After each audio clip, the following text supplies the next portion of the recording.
44e sommet de la CEDEAO. En prélude à cette rencontre, le Conseil de médiation de paix et de sécurité note une évolution positive de l'environnement sécuritaire dans la sous-région ouest africaine.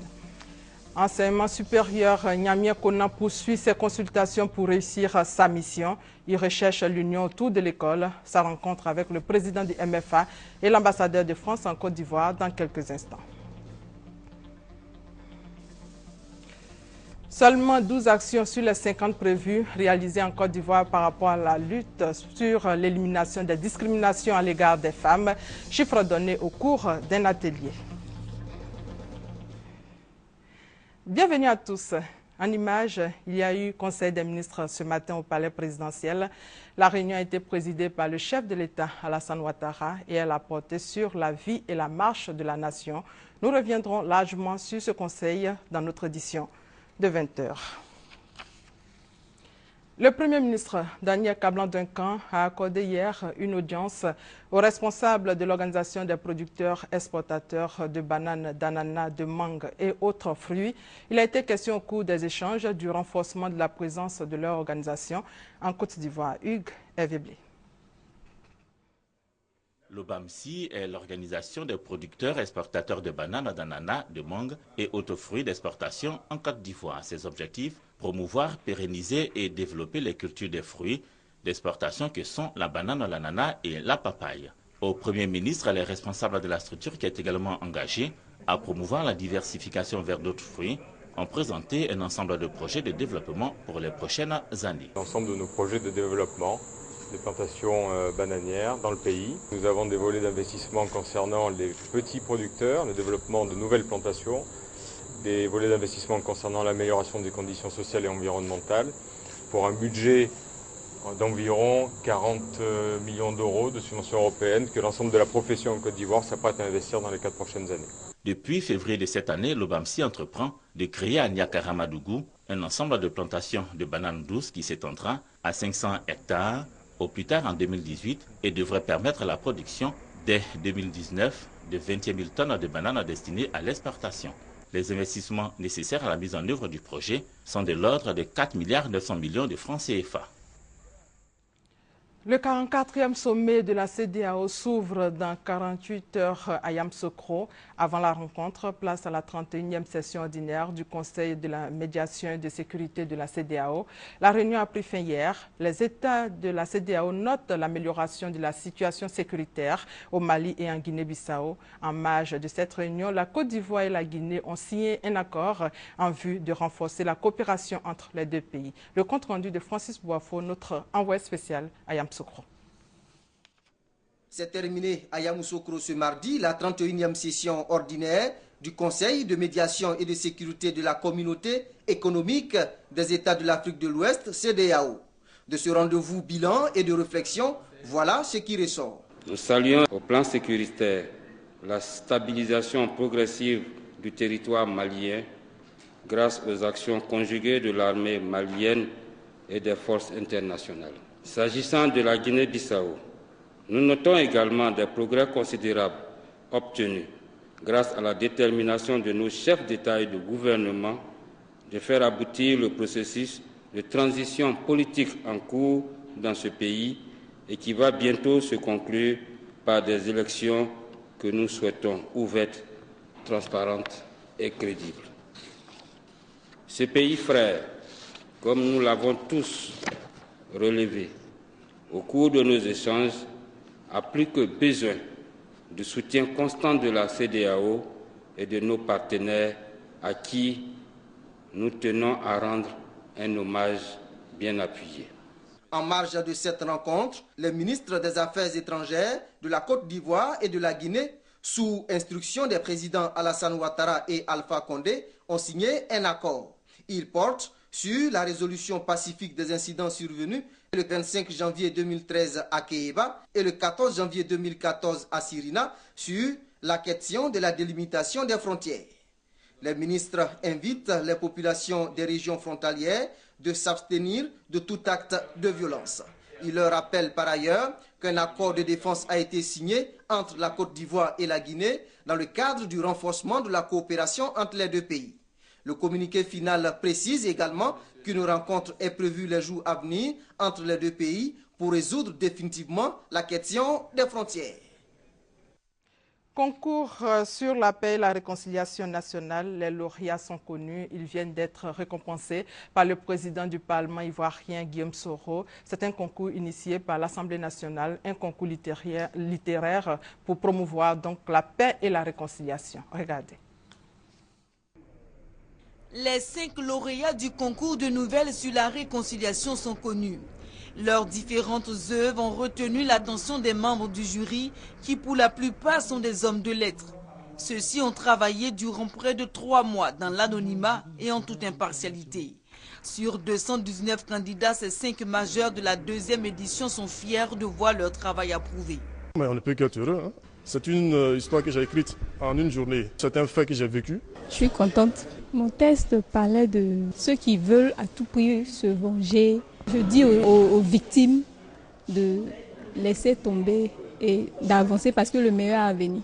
L'Assemblée nationale étant l'initiatrice de ce concours, ils ont reçu des mains du président de cette institution leur lot de récompense.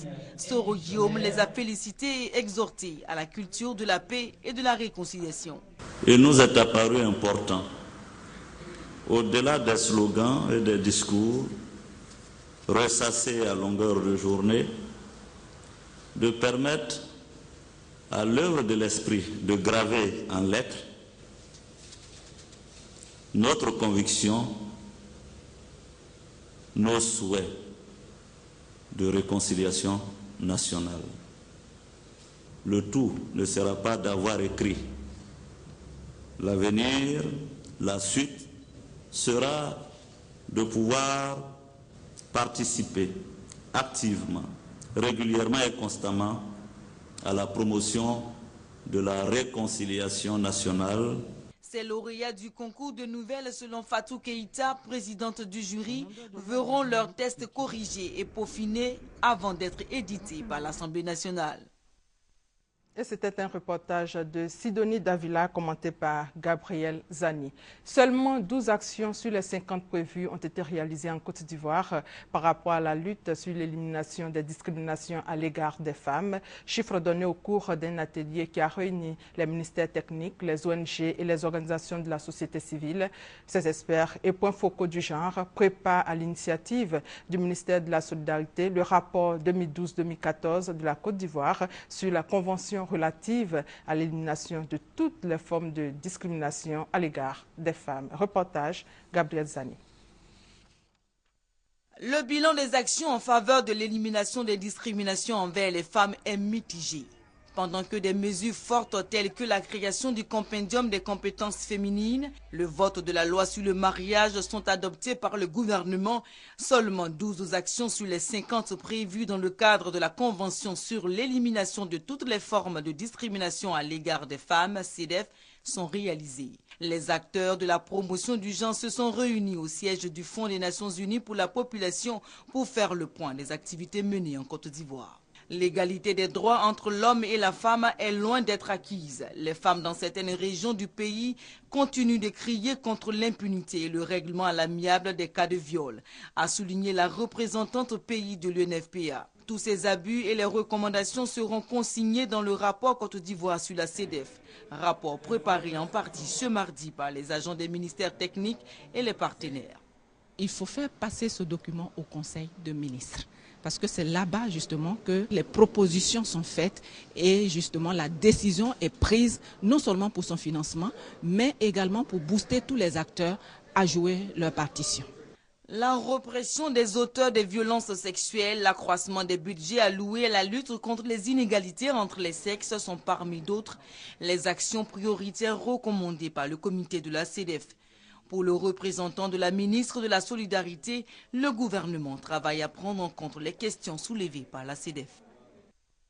Le chemin pour les femmes est encore long Même au niveau de l'armée, constat du ministre de la Solidarité qui déplore le fait qu'au niveau de la police nationale, l'on enregistre seulement 12% de femmes, au niveau des eaux et forêts 2%, FRC 1% et à la gendarmerie nationale 0%. Le souhait d'Anne Leto est de voir une armée d'hommes et de femmes sans discrimination basée sur le genre. Message délivré au cours de la cérémonie d'ouverture des journées portes ouvertes du ministère chargé de la Défense. Le point avec Abou Sanogo. Le taux de présence féminine dans l'armée est faible selon les statistiques officielles. 12% des effectifs de la police, 1% des effectifs des forces républicaines de Côte d'Ivoire, 2% des agents des eaux et forêts et aucune femme à la gendarmerie.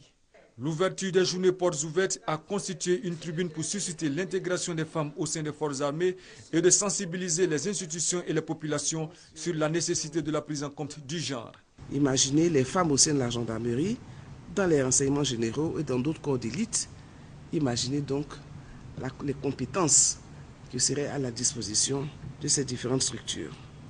Les femmes apporteront leur touche particulière au travail en vue d'une plus grande efficacité et j'en suis convaincu. Les jeunes filles, à partir de CM2, peuvent rentrer à l'EMPT, l'école militaire préparatoire de Bingerville. Celles qui ont eu le BPC peuvent se présenter au concours des sous-officiers d'actifs. Et celles qui ont eu la licence peuvent se présenter au concours des officiers. Et là, elles peuvent devenir militaires ou gendarmes. Celles qui sont déjà médecins peuvent aussi embrasser le métier de militaire, mais devenir gendarmes en même temps. L'opération des Nations Unies en Côte d'Ivoire, ONUCI, propose son appui à la Côte d'Ivoire pour l'intégration des femmes au sein des armées. Ces 3 jours d'activité consisteront en divers exposés sur l'état des lieux de l'intégration des femmes au sein des armées dans plusieurs pays d'Afrique de l'Ouest. Il y aura des stands pour le Sénégal, le Bénin, la Guinée et le Mali qui seront animés par des représentants des forces armées ou par des experts en genre et sécurité. La réforme, processus important pour donner une bonne image au secteur du transport. Message fort de Gaussou Touré, invité hier de l'émission RTI 1 reçoit. Gaussou Touré qui a mis l'accent sur le permis. Nous vous proposons un extrait. Aujourd'hui, on mettra en place le permis à points. Bon, on décrit, on dit oui, le ministre maintenant il veut mettre le permis à point, ce n'est pas prévu, même les règles internationales ne permettent pas. C'est des histoires. Le permis à point, qu'est-ce que c'est? Ça veut dire qu'aujourd'hui, dès qu'on vous donne le permis, on vous donne 100 points. Et quand vous faites une faute, automatiquement, ça réduit le nombre de points que vous avez. Donc, au fur et à mesure que vous conduisez, on vous note et on regarde. Si on sent que vous avez beaucoup de mauvaises notes, on vous appelle. Monsieur le ministre, il dit quoi? Ceux qui ont le permis ancien, ils vont refaire leur permis encore? Mais bien sûr. Monsieur le ministre, il n'y a même pas 6 ans que les populations ont fait. Non, ce n'est pas une question de 6 ans. C'est une question d'ordre et de discipline et une question d'assurer la protection des Ivoiriens.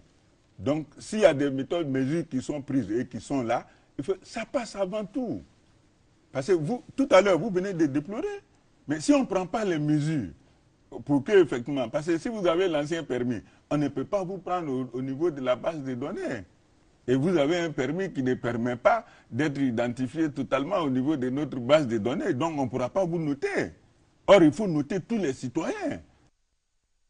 Voilà, Gaussou Touré, ministre des Transports, invité de RTI 1 reçoit d'hier. Autre ministre sur le terrain depuis sa nomination, c'est le ministre de l'Enseignement supérieur et de la Recherche scientifique. Nyamia Konan multiplie les rencontres avec les partenaires techniques et financiers ainsi que des acteurs de la vie sociopolitique pour trouver des solutions aux maux qui minent l'école. Il a échangé avec le président du MFA, Mouvement des Forces d'Avenir, et l'ambassadeur de France en Côte d'Ivoire. Reportage de Déborah, commenté par Gabriel Zani. Les universités et grandes écoles ivoiriennes sont confrontées à de nombreux problèmes depuis plusieurs années. Malgré diverses tentatives du gouvernement pour éradiquer ces maux, la violence et l'indiscipline demeurent dans nos universités. Dès sa prise de fonction à la tête du ministère de l'Enseignement supérieur et de la Recherche scientifique, Nyamia Konan multiplie les rencontres d'échange avec les partis politiques et les partenaires au développement. Objectif, définir des stratégies pour une meilleure gestion des universités et des grandes écoles ivoiriennes. Le lundi 24 mars dernier, il a rencontré Anaki Kobenon, président du MFA, Mouvement des Forces d'Avenir, pour échanger autour de la question. Nous avons passé en revue les problèmes. Ils m'ont proposé jusqu'à 13 solutions. Je suis vraiment très satisfait. Et je pense que nous avons déjà commencé aujourd'hui en lui faisant des suggestions sur ce qui peut être fait au niveau de l'enseignement supérieur et même de l'école en général. Toujours dans le même cadre, le ministre Niamien Konan a reçu l'ambassadeur de France en Côte d'Ivoire.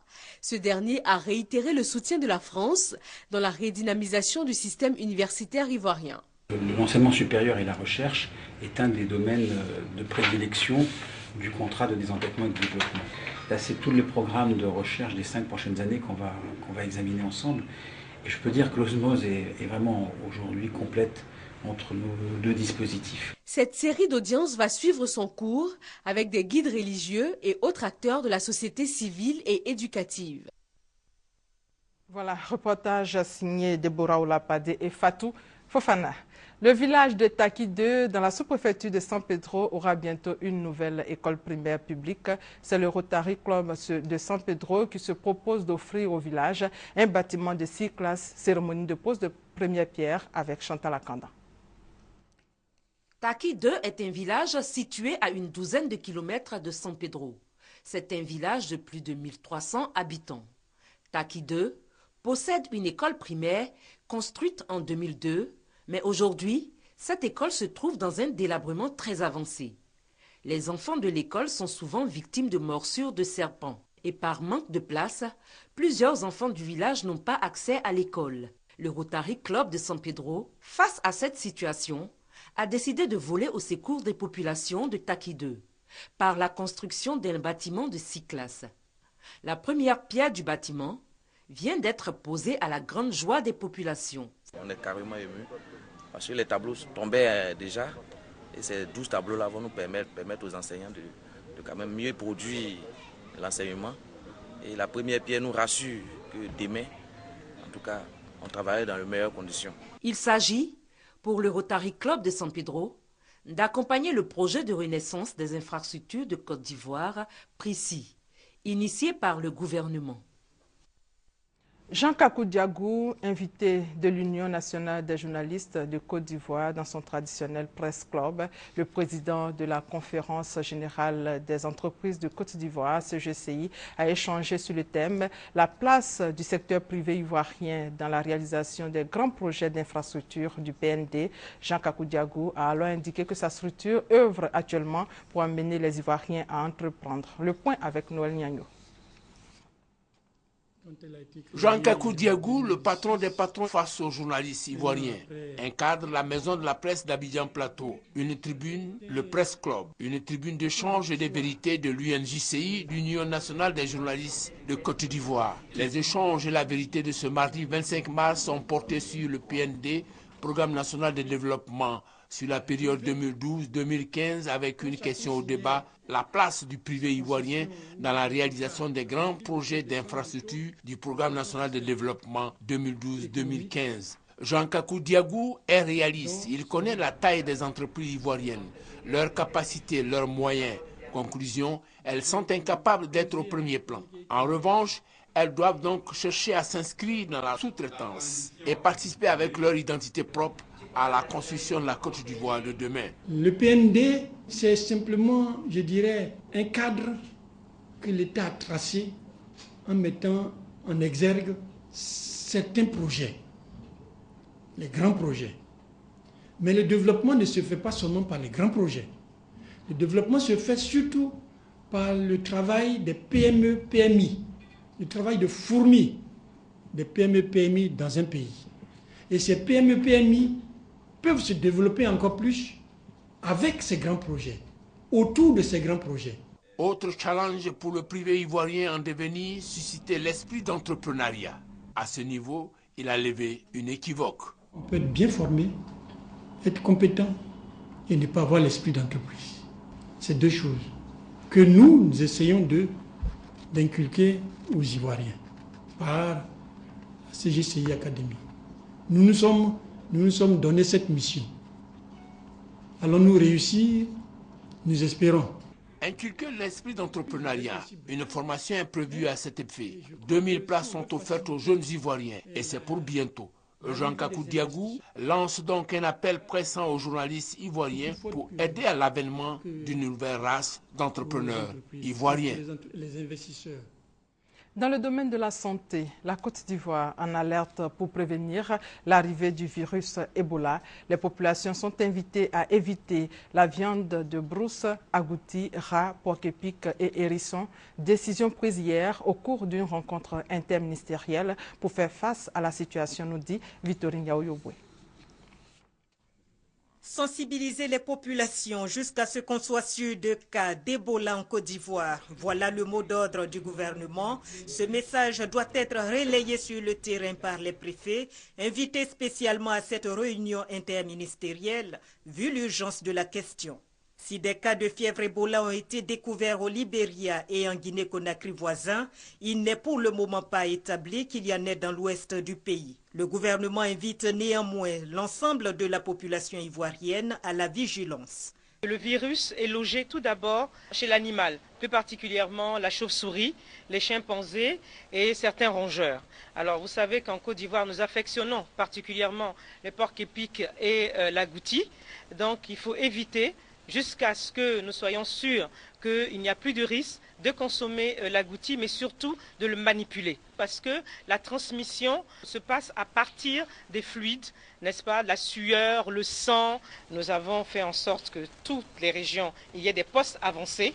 Donc les précautions que nous prenons sont des précautions aussi bien au niveau terrestre qu'au niveau aéroportuaire. La fièvre Ebola est une fièvre virulente qui se guérit difficilement selon les scientifiques. Le remède le plus sûr reste le respect des consignes de prévention. Et depuis que le virus s'est déclaré en Guinée, pour rappel, 80 cas ont été enregistrés ainsi que 66 décès. Au Libéria, 5 cas ont été détectés et 2 cas suspects enregistrés en Sierra Leone.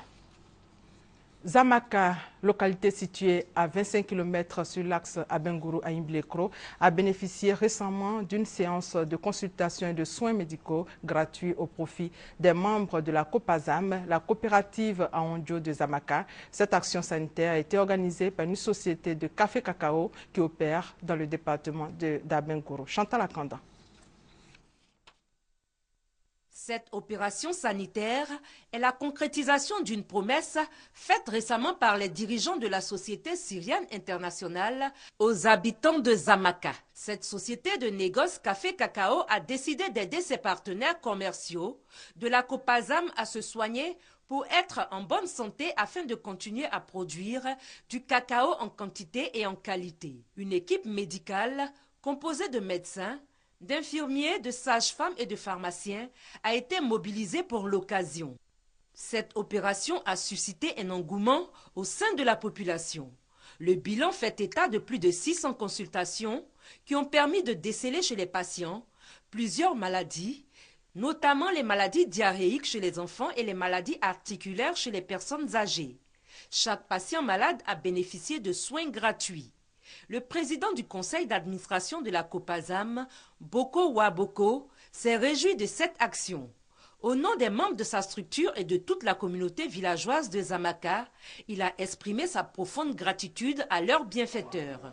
La directrice départementale de la santé d'Abengourou, Dr Kwaku Elisabeth, et le délégué régional du conseil du café cacao, Évariste Hello, ont émis le vœu de voir d'autres opérateurs de la filière leur emboîter le pas pour le bien-être et le bonheur des producteurs.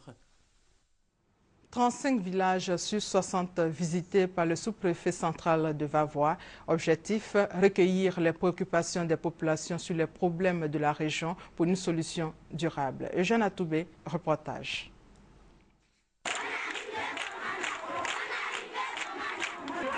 C'est le premier contact de terrain du sous-préfet central de Vavois depuis son installation à la tête de cette circonscription administrative. 35 villages ont été arpentés en une semaine de tournée. Dans chaque localité, une rencontre avec les populations ponctuée par des échanges portant sur les questions de développement et de progrès. Koné Vakaba, sous-préfet central de Vavois, a recueilli les préoccupations et besoins des populations. Leurs attentes aussi. lesquels sont identiques d'un village à un autre. Nous avons des pompes villageoises qui ne sont plus fonctionnelles. Nous avons des poteaux électriques qui sont là depuis près d'une décennie aussi, qui sont inopérants. Routes inexistantes, nombreuses écoles sont construites avec du matériel sommaire. L'accès à l'eau potable et aux structures sanitaires reste une quête quotidienne. Dans la sous-préfecture de Vavois, tout est urgence. La localité peine encore à se remettre des 10 années de crise dont elle a subi le contre-coup. Nous avons demandé aux populations la cohésion sociale, la paix, la solidarité et leur demander de vivre en parfaite intelligence avec les ressortissants de la CEDEAO. D'ici peu, des solutions pourront être apportées aux préoccupations de nos populations. La sous-préfecture de Vavois compte 60 villages pour 140 000 habitants. Les bureaux du sous-préfet, détruits au plus fort de la crise, n'ont pas été reconstruits. En attendant l'intervention du PAPC, Programme d'assistance post-conflit, et le PPU, Programme présidentiel d'urgence, le sous-préfet Kouné Vakaba est obligé de partager avec ses collègues de Dania et Sétienfla un seul et même bureau. Et également cette tournée d'explication et de sensibilisation du député Zadi Domené sur le foncier rural et la réconciliation. Il a effectué récemment une tournée dans plusieurs localités du Bassa-Sandra pour expliquer aux populations les lois adoptées par l'Assemblée nationale sur le mariage et le foncier rural. Commentaire, Thérèse Tapeyoboué. Plusieurs sujets étaient à l'ordre du jour de la tournée du député Zadi Domené dans les localités du Bassa-Sandra qu'il a sillonné. Dans le village d'Okromodou, région de Fresco, le député Zadi Domené a échangé avec ses parents sur la décision du gouvernement de déguerpir les populations des forêts classées. Sur la question, le parlementaire a expliqué le bien fondé de cette décision qui a pour but de préserver les forêts ivoiriennes. D'autres sujets, notamment les lois adoptées par l'Assemblée nationale sur le mariage, la nationalité et le foncier rural, ont fait l'objet d'explications. Zadi Domené a profité de cette occasion pour visiter le chantier de l'école primaire offerte par la première dame Dominique Ouattara au village d'Okromodou. Un chantier qui, à terme, devrait donner au village une deuxième école de 3 classes, 2 bureaux, des latrines et 2 logements de maîtres. Avant Okromodou, le député Zadi était à San Pedro, Sassandra et Fresco, où il a fait d'importants dons de documents et de matériel au club d'anglais des lycées du district du Bassa-Sandra au nom du président de l'Assemblée nationale et du réseau des amis de la Côte d'Ivoire, RACI. Le conseil coton ANACAD du district des Savanes vient de former les agents de forces de sécurité de la région, les sujets abordés, les dispositions pratiques sur le transfert de l'ANACAD du Bochamp jusqu'au port autonome d'Abidjan sans tracasserie. Philomène Kwame Aïpe Korogo, commentaire, Thérèse Tapeyoboué. Outiller les agents des forces de sécurité sur les nouvelles dispositions dans la commercialisation des noix de cajou, tel était le but de la formation des agents de sécurité du district des Savanes. Cette formation, initiative des autorités locales, vise également à rendre plus efficaces sur le terrain les agents de sécurité afin que les producteurs ne soient plus confrontés aux nombreuses tracasseries. Nous avons pu également échanger sur tous les cas de figure. Et je crois qu'aujourd'hui, nous allons nous mettre en œuvre pour que les prix soient respectés, comme cela a été dit au premier niveau, et puis veiller à ce qu'il y ait moins de tracasseries sur le marché. Les documents légaux autorisés dans la commercialisation de la noix de cajou ont été présentés aux agents de sécurité. La sortie frauduleuse de la noix de cajou de Côte d'Ivoire vers d'autres pays a été un des sujets abordés. On a répété une fois encore que la Côte d'Ivoire ne doit pas servir de zone de transfert de produits vers l'extérieur pour alimenter les institutions des pays voisins. Le secrétaire général de préfecture de Korogo, Binaté Lassina, a souhaité pour sa part un contrôle rigoureux du prix plancher fixé par le gouvernement afin que le producteur, élément central dans la filière, soit gagnant. hors de nos frontières et en bref, de nouveaux débris pouvant appartenir au Boeing disparu de Malaysia Airlines ont été localisés par un satellite français, pas moins de 122 dont les plus petits mesurent à peine 1 mètre de longueur. Plusieurs bateaux se dirigent vers la zone pour identifier les objets repérés par le satellite français. En images, le sommet sur la sécurité nucléaire à La Haye s'est achevé hier. Un sommet dominé de bout en bout par la crise ukrainienne. La Russie est restée insensible à la menace de nouvelles sanctions brandies par les Occidentaux. Et c'est la fin de ce 13h. Merci de votre fidélité.